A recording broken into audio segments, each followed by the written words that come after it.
Hey, Nima. Hey, Oh, hi. Josh Rushing. How are you? Good. How are you? Good. Good to see you. Good to see you. Wanna go inside? All right, sure. Sure.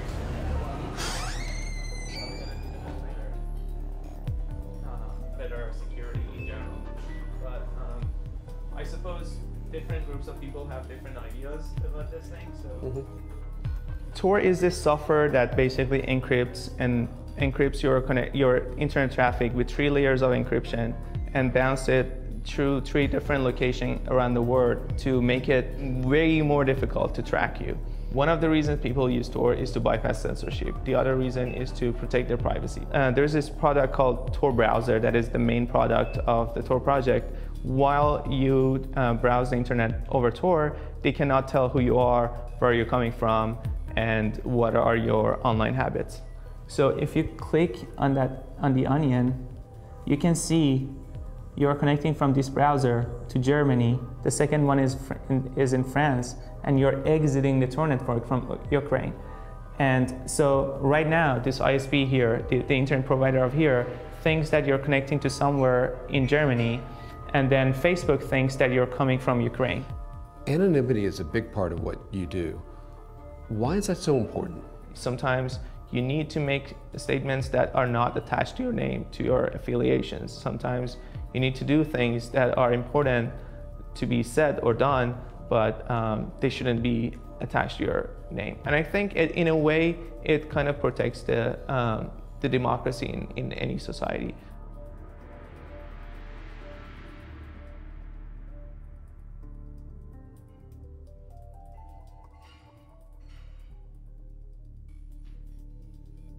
What makes phones so vulnerable to surveillance? Their capacity to make phone calls. The GSM, the cellular network, is one of the weakest link when it comes to phones. So basically, whenever you have your phone with you, you are carrying this tracking device everywhere that is capable of, tracking your location, seeing what you're doing, and even if you use Tor, you have a lot of other different things and that can be used against you to de-anonymize you. 48 hours, that was actually a weekend, we collected more than 2,000. But if you continue to use that VPN and if that VPN gets compromised by a third party, that third party... The people who are being targeted mostly by different governments and different organizations are often those people who cannot afford to get the latest security software or latest technology or high-end devices. You can get a very cheap Android for 50 bucks, 150 bucks, something like that. And the problem with that is that these Android devices almost never get a security patch. When it comes to Android, there are a whole bunch of vendors that do not bother to update their phones. Like for example, it was Motorola that a little while ago, they just said that they are not going to commit to this monthly security patch that Google is forcing everyone to do so.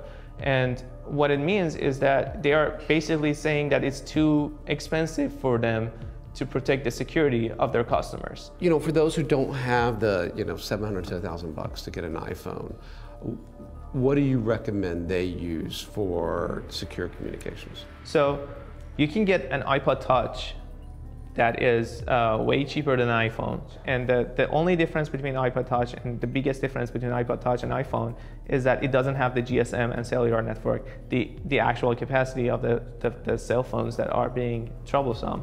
Okay, now you're downloading Signal. You can get an iPod Touch, you can install Signal on it, you can disable iCloud and location service and whatnot. You don't want location service. You can use a burner phone essentially to just register your Signal number and throw away your burner phone and just basically use that phone whenever you're connected to the Wi-Fi network that you trust, or use a VPN. So you would need a Wi-Fi spot to do that. So instead of paying how you pay for your SIM card or plan or whatever you have, you can get this Wi-Fi hotspot thing that is similar, but it just only gives you internet, and you can buy it with cash. And basically, you're like 100% more secure than an Android user. And you're not using a cellular tower, and you're not receiving normal phone calls or text messages. Everything is encrypted over the internet, and everything is over signal, basically. Yeah.